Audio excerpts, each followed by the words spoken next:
जहां का मैनेजमेंट चंद्रा, राघव गुप्ता पूरा मिल को गुंडागर्दी का अखाड़ा बना। ये आप देखिएगा, वहां एक इन लोगों का गेस्ट हाउस है, वहां शाम होते हुए शराब का फवारा उड़ते रहता है। सारे अधिकारी, पुलिस वाले, नेता, अभिनेता सब लोग वहां शराब पी के मस्त रहते हैं। और अगर कोई मजदूर, यूनियन तो यहां खत्म हो गया, यूनियन का कुछ नहीं है इस मिल में। शायद नए लड़के अभी नहीं जानते होंगे, इस मिल में बहुत पहले जुझारू नेता थे सुरेंद्र सिंह। उस समय सीपीएम के क्रिमिनलों के द्वारा उनकी हत्या कर दी गई थी। उसके बाद से यहां का जो ट्रेड यूनियन का नेता इस मिल का, ये वर्कर की बात नहीं करते हैं सर, ये बात करते हैं मैनेजमेंट को क्या फायदा दिया जा सकता है। इनका आलोचना समालोचना जो होता है कि वर्कर पर कितना वर्कलोड बढ़ाया जाए। एक समय था, थोड़ा बहुत आंखों में शर्म, हया, प्याया की तरह नहीं था। मार्क्सवादियों का जब सरकार था तो थोड़ा बहुत शर्म था उनके अंदर, और वो थोड़ी बहुत मजदूरों के सामने मजदूरों की बात करते थे। हालांकि जूट इंडस्ट्री को अगर किसी ने बर्बाद किया है तो मार्क्सवादियों ने बर्बाद किया है। 100 रुपया देकर 100 रुपया में नंबर बनाने का कहानी मोहम्मद अमीन जब यहां के लेबर मिनिस्टर थे उस समय उन्होंने चालू किया था। और ये मिल जो था वो बाजुरिया की मिल थी। आज भी उनके सन इन लॉ माने दामाद ज्यादातर मालिक हैं, वो शेयर उनके पास है, और उनका भांजा जो है राघव गुप्ता। उस समय थोड़ा सा मैं कहा शर्म और हया था। अरुण बाजुरिया को एक बार पीएफ के चोरी में जेल भी जाना पड़ा। हालांकि इसके लिए सीपीएम पार्टी में आपस में बड़ी लड़ाई हुई थी, लेकिन थोड़ा बहुत मैं जो कहा कि आंखों में शर्म और हया थी। लेकिन जब से तृणमूल कांग्रेस का शासन आया और लेबर मिनिस्टर हुआ मलय घटक, सबसे सस्ता पैसा में बिक्री होता है वो मलय घटक, उसका कीमत है 25,000 रुपया। यहां का जो चंद्रा और राघव गुप्ता, हो क्या बोलते हैं इन लोग का, एक ठो यूनियन कमिटी है मालिकों का, आईजीएमए में घुमा फिरा कर रहता है। वो 25,000 रुपया उसको देता है और एक मीटिंग बुला लिया जाता है। और उस मीटिंग में यहां के जो ट्रेड यूनियन करने वाले लोग हैं उनकी जबान तक नहीं हिलती है, वो एक शब्द नहीं इनके खिलाफ बोलते हैं। अगर कोई बोल दिया, कोई वर्कर बोल दिया तो उसको मलय घटक कहता है कि पुलिस के पाठिया भी पूछिए देवो, और जितना पैसा आपका लूटता है यहां का मैनेजमेंट, जितना कम पैसा आपको देता है यहां का मैनेजमेंट, वो पैसा यहां के पुलिस वालों को देकर गरीब मजदूरों के ऊपर अत्याचार चलाया जाता है। अभी मैंने सुना धीरज झा बता रहे थे कि 2 घंटा उनको बैठा के पुलिस रखी हुई थी। क्या है भाई? बोला अर्जुन सिंह के बारण करो। अरे भाई पुलिस वाले, तेरे बाप का जगह है कि अर्जुन सिंह को तुम बारण कर देगा रे? हैं? तुम्हारी औकात क्या है हम लोग को पता है। भारतीय जनता पार्टी के कार्यकर्ता को रोक सकते हो? इस देश का प्रधानमंत्री नरेंद्र दामोदर दास मोदी हैं, इस देश का होम मिनिस्टर अमित शाह जी हैं, जिसके डर से पाकिस्तान थर थर थर थर कांप रहा है। और तुम ममता बनर्जी के पुलिस, तुम्हारी औकात है कि तुम बोल दोगे कि अर्जुन सिंह को रोक दो, अर्जुन सिंह नहीं आएगा। इस देश का नागरिक है हम, इस देश के नागरिक के हिसाब से यहां भारतीय जनता पार्टी के कार्यकर्ता पार्टी करते हैं। आज दो लोगों की तथा कथित हत्या कर दी गई। यहां श्रमिक थे, अगल बगल के मिलों में थोड़ा बहुत यूनियन है भी, वहां के यूनियन वालों के दबाव से कम 5 लाख रुपया एक वर्कर को मिलता है मिल में मर जाने के बाद। कम से कम 5 लाख रुपया एक नौकरी, और यहां का मैनेजमेंट 10,000 रुपया देता है। उसके बाद पुलिस वाला, इनके दलाल जो हैं, जबरदस्ती उनके डेड बॉडी को मिल से निकाल दिया जाता है। मुझे तो अफसोस होती है कि कितना हद तक बर्दाश्त करेगी यहां की जनता, यहां के मजदूर। कब तक आप बर्दाश्त करेंगे? आज हो सकता है मिठू साव को मारा गया, आज हो सकता है अखिंदर माली को मारा गया, आज हो सकता है कोई और मरेंगे, लेकिन उनका कंपनसेशन नहीं बनता है। अरे मजदूरों की कोई जाति धर्म नहीं होती है, मजदूरों का एक धर्म होता है, वो है मजदूर। और इस मिल के मजदूरों से हम यही आज कहने आए हैं कि आप इस बात के लिए निश्चिंत रहिएगा कि कोई आए ना आए, भारतीय जनता पार्टी का अगर कोई भी कार्यकर्ता इस क्षेत्र में है तो आपके लिए उपस्थित रहेगा। और मैं आपसे एक और वादा करके जाता हूं, इन लोगों ने आप मजदूर के मरने के बाद कंपनसेशन तो नहीं दिया है। मैं चंद्रा को भी कह के जा रहा हूं, राघव गुप्ता के पास भी ये खबर जाएगी, शरद जटिया के पास भी ये खबर जाएगी। कम से कम 10 लाख रुपया इन मजदूरों को दो और नौकरी दो उनके परिवार के लोगों को। आप क्या समझते हो कि ममता बनर्जी के दलाल मैनेजमेंट और दलाल पुलिस के बल पर आप उनको कुछ भी नहीं दोगे और आप आराम से अपना व्यापार बिजनेस करते रहोगे? आपको भी अच्छी तरह से पता है, इसी गेट के सामने मंच लगाकर बैठेंगे और सारे मजदूरों से सिग्नेचर लेंगे हम लोग, और केंद्रीय सरकार के पास गिरिराज सिंह के पास जाएंगे और कहेंगे इस बेईमान मैनेजमेंट को कोई भी केंद्रीय सरकार की सुविधा नहीं मिलनी चाहिए, इसको कोई भी ऑर्डर नहीं मिलना चाहिए, इसको किसी भी तरह की कोई सुविधा नहीं मिलनी चाहिए, क्योंकि ये मजदूर जात है और ये मजदूरों की अकेला एक जात होती है।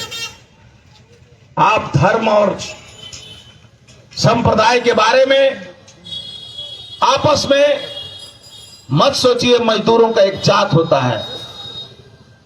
आज मजदूर असहाय होकर पश्चिम बंगाल में ना पीएफ जमा होता है, ना ईएसआई जमा होता है, ना समय पर ग्रेच्युटी मिलती है, और यहां की सरकार बैठकर तमाशा देखती है। यहां की सरकार बैठकर तमाशा देखती है।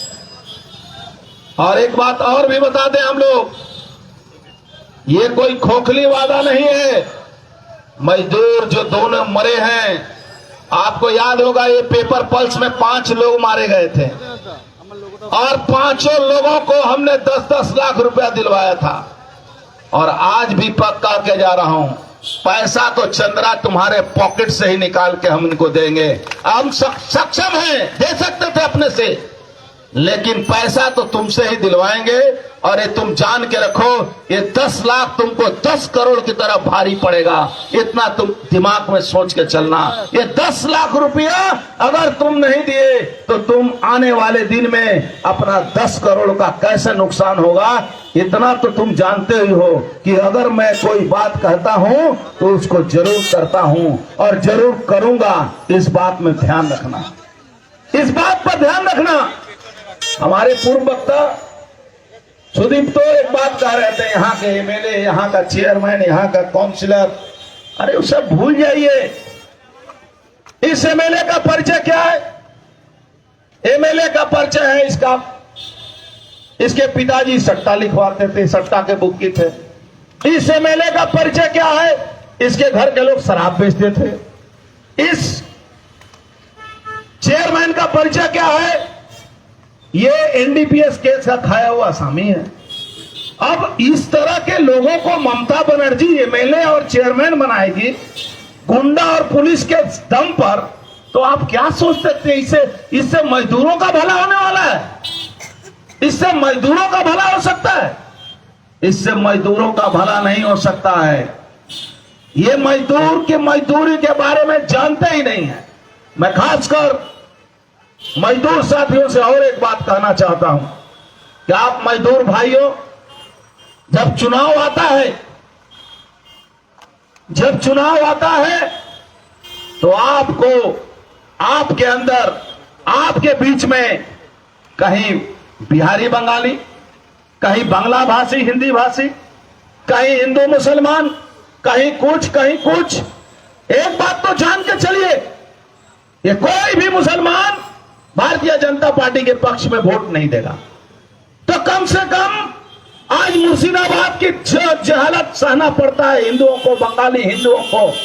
आज पहलगाम में, कश्मीर में जिस तरह हिंदुओं को हिंदू बोलकर मारा गया, आपको अगर इसके भी बाद ज्ञान नहीं फिरता है तो आपका क्या हाल होने वाला है इस देश में, ये बात आप सोच के चलिए।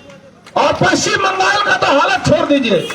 पश्चिम बंगाल की पुलिस न हिंदू न मुसलमान, न ही ये खाकी वर्दी, कुछ भी नहीं बचा है। न ही संविधान बचा है और न ही कोई यहां कानून बचा है। और जो अधिकारी, मैं सब पुलिस वालों को खराब नहीं कहता हूं, लेकिन जो इनके अधिकारी हैं उनको लगता है कि सारा, वो क्या बोलते हैं कि सब समय कारो जने पोष मास, कारो न जने बोले सर्वनाश। तो भाई सर्वनाश तुम्हारा आने वाला है, घबराओ मत। निश्चित जानो बंगाल की जनता तुम्हारे खिलाफ जाएगी। आज बांग्लादेश में लोगों ने क्या देखा? बांग्लादेश में लोगों ने यह देखा कि 28% से 4% में हिंदू आ गए। आज बांग्लादेश के एक समय था, यहां 13,000 14,000 आदमी काम करते थे। लेकिन क्या कहिएगा, यहां के मुसलमानों का, इस देश के मुसलमान 80 करोड़ लोगों को जो मोदी जी राशन देते हैं उसमें मुसलमान बाद नहीं है। लेकिन पता नहीं इनको मुसलमानों को क्या लगता है कि मोदी आज से हमको भगा देगा। अरे भाई, इस देश का राष्ट्रवादी मुसलमान बनिए, कोई आपको नहीं भगाएगा। इस देश के नागरिक के हिसाब से आज आप ममता बनर्जी के तरफ, ममता बनर्जी को जो सपोर्ट करते हैं, आप देखिएगा ममता बनर्जी भी कभी भी आपके पीछे खड़ा नहीं होने वाली है। जब तक इनको फायदा है तब तक आपके पूछ होती है, और जिस दिन आपका फायदा खत्म हुआ, आपका पूछ खत्म हो गया। आप देखिए तो मुर्शिदाबाद में दीवालों पर नक्शा बना बना के हिंदुओं के घरों को लूटा गया। दीवालों पर चिन्ह बना बना के, एक तरह से ही जैसे मुर्शिदाबाद में हत्या की गई, वैसे पहलगाम कश्मीर में मारा गया, गोली मारा गया, हिंदू बोल बोल के मारा गया। आपको जरा सा भी समझ में नहीं आता है कि हम इस देश में, जिस देश में 80 करोड़ लोगों को मोदी जी राशन देते हैं, उसके बाद भी लोग मोदी को खिलाफ में बात करते हैं। वहां तो मोदी हिंदू मुसलमान तो नहीं करते हैं। और आजकल देखिएगा कोई मुस्लिम स्कॉलर खड़ा होकर बोलेंगे ना, ये तो बीजेपी माने हिंदू मुसलमान करेगा। अरे भाई, क्या करेगा, क्या करेगा? तुम उसी तरह का काम करते हो और तुम समझते हो कि बंगाल की पुलिस भारतवर्ष की सबसे बड़ी एजेंसी है। घबराओ मत, ये पुलिस वालों के पीठ पर बैठने वाले जो है ना, वो आने वाले हैं। बहुत जल्दी 355 और 56 आने वाला है। इंतजार करो और और यहां की जनता को सुदीप्तो ने एक बात कही है, दो नेल्सन रोड और वो वेलकम गेट की बात, निश्चित रूप से आने वाले दिन में यहां की जनता इस बात को देखेगी। आप भारतीय जनता पार्टी पर विश्वास कीजिए, ये कोई खोखला वादा नहीं है, ये मोदी के पार्टी की वादा है, ये अमित शाह के पार्टी का वादा है, ये भारतीय जनता पार्टी का वादा है, जिसके डर से भय से आज पाकिस्तान हिल रहा है। आज पाकिस्तान हिल रहा है। आज उसके अंदर उन अपने वहां के नागरिकों को बंदूक चलाना सिखा रहा है। अरे भाई, गधा से खच्चर हो सकता है, गधा कभी घोड़ा नहीं बन सकता है, इतना दिमाग में रखिएगा। तुम बंदूक चलाना सिखाते हो, कोई फर्क नहीं पड़ता है। भारतवर्ष की जनता बंदूक की जरूरत नहीं पड़ेगी, एक एक ईंट उठाकर बॉर्डर के उस पार फेंकेगा तो पूरा पाकिस्तान स्वाहा तबाह हो जाएगा। उसके लिए बंदूक की जरूरत नहीं पड़ेगी। इस देश में 140 करोड़ लोग वास करते हैं, 140 करोड़ लोगों का यह देश है। इस देश में सेना के जवानों को मारा जाता है, उनके ऊपर गोली चला दी जाती है, उसका जवाब भी उनको मिलेगा।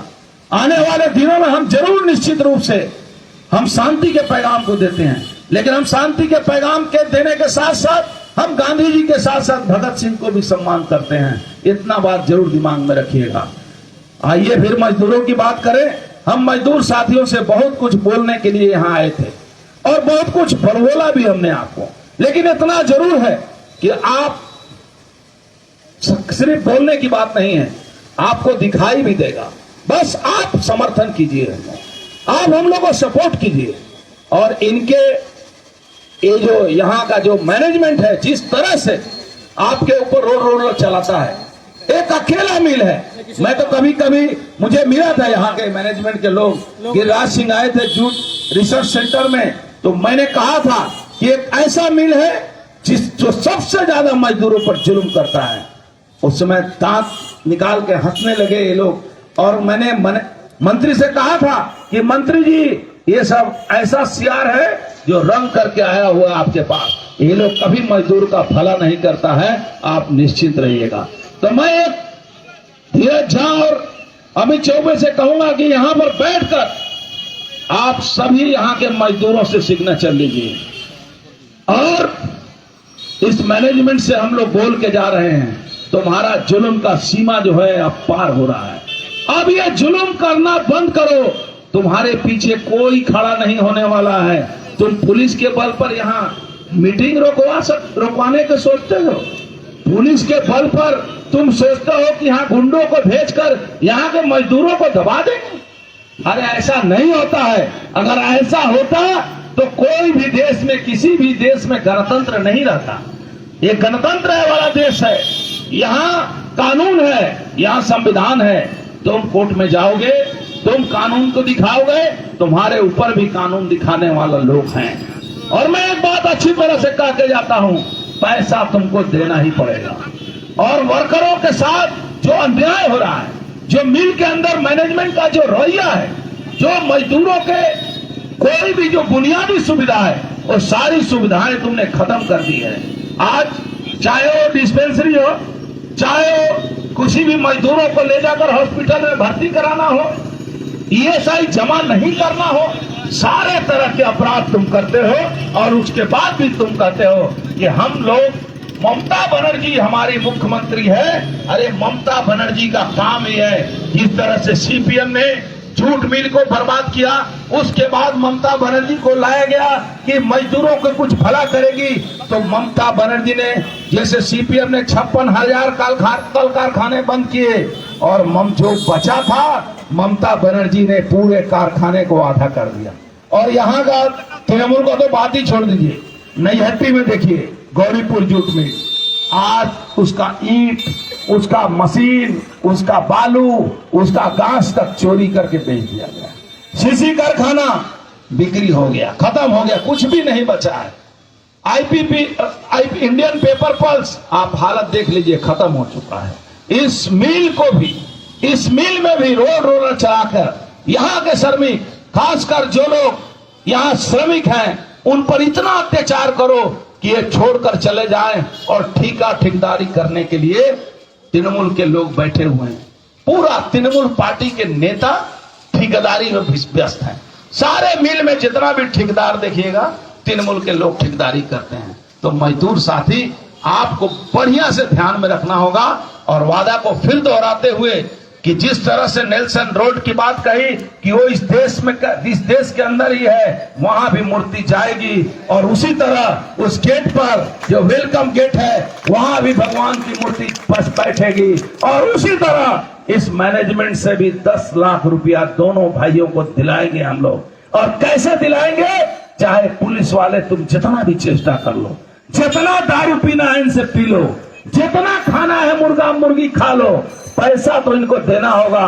और नहीं तो इनका बर्बादी का जो सितम लिखा जाएगा उसमें पहला नाम मेरा रहेगा। इसी के साथ मैं सभी मजदूर साथियों को समस्त रूप से समर्थन करते हुए, उनके लड़ाई को समर्थन करते हुए अपनी बातों को समाप्त करता हूं। धन्यवाद, नमस्कार, जय हिंद, वंदे मातरम, भारत माता की, जय श्री राम।